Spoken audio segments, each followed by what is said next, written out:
How Instagram led to two teens eating disorders. She weighed 85 pounds. She was hospitalized. Her heart stopped twice. Doctors thought she would not survive, but she did. And now the resident of New South Wales, Australia, is dedicating her life to helping other girls.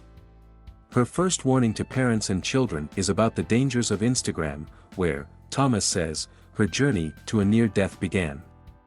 On the app, Thomas started following clean eating influencers. She was an athlete looking to have the most fit body she could create.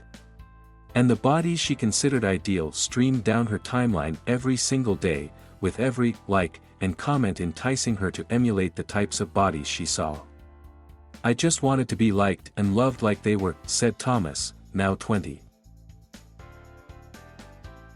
"I wanted to get a taste of that. But the opposite happened.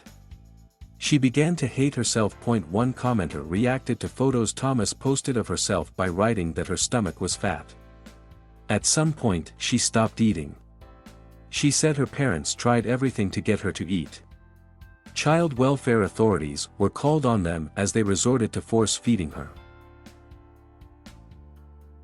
"It got to the stage where I remember sitting down and my dad holding my jaw open and my mom syringing food into my mouth because I just refused to eat," Thomas recalled. There isn't some quick fix to this thing. Thomas' struggles are just one example of Instagram's potential toxic effect on teen girls, as highlighted in the congressional testimony Tuesday of Facebook whistleblower Frances Haugen.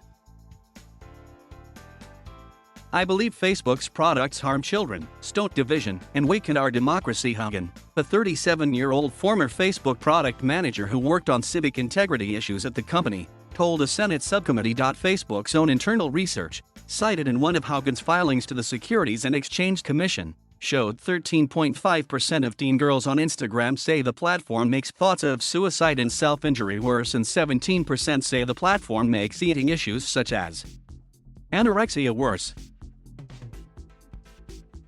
Its research also claimed Facebook's platforms make body image issues worse for 1 in 3 teen girls. The company's leadership knows how to make Facebook and Instagram safer but won't make the necessary changes because they have put their astronomical profits before people, Haugen said during her opening remarks. "Congressional action is needed. They won't solve this crisis without your help." Facebook CEO Mark Zuckerberg took to the platform he built to defend the company against Haugen's allegations, saying in a 1,300-word statement that the tech giant's research on its impact on children was being misrepresented. "We care deeply about issues like safety, well-being, and mental health," Zuckerberg wrote. He added, "Many of the claims don't make any sense. If we wanted to ignore research, why would we create an industry-leading research program to understand these important issues in the first place?" In a statement, Facebook disputed the interpretation of the research and insisted the percentages are much lower. The company has also said it welcomes regulation. Still, those familiar with the workings of the tech world say it will take much more to save teens. "Their business model's putting kids into these kinds of loops of engagement," said Tristan Harris, co-founder of the Center for Humane Technology. "And that's what I'm really worried about, that there isn't some quick fix to this thing. It's the intrinsic nature of the product.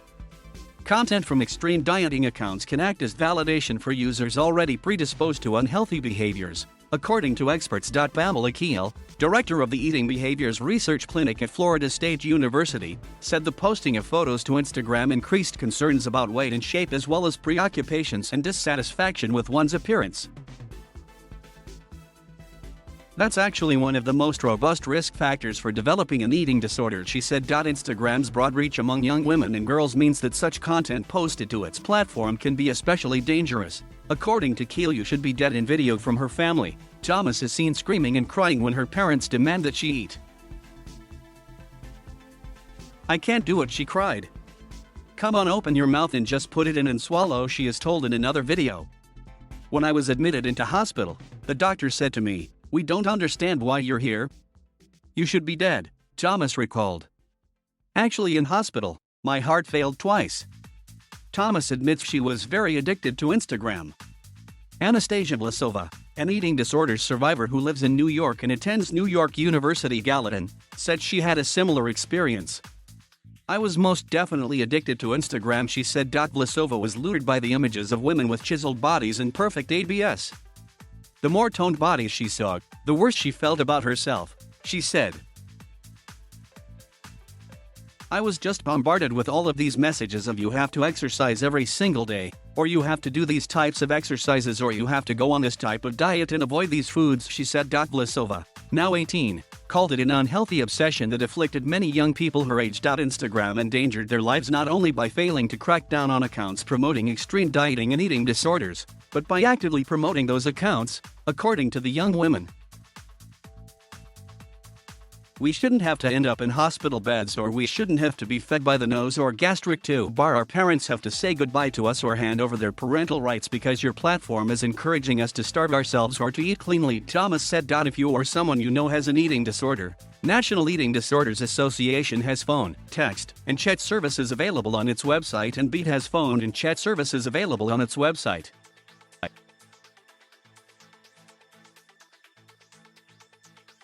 Thank you for watching. Please subscribe.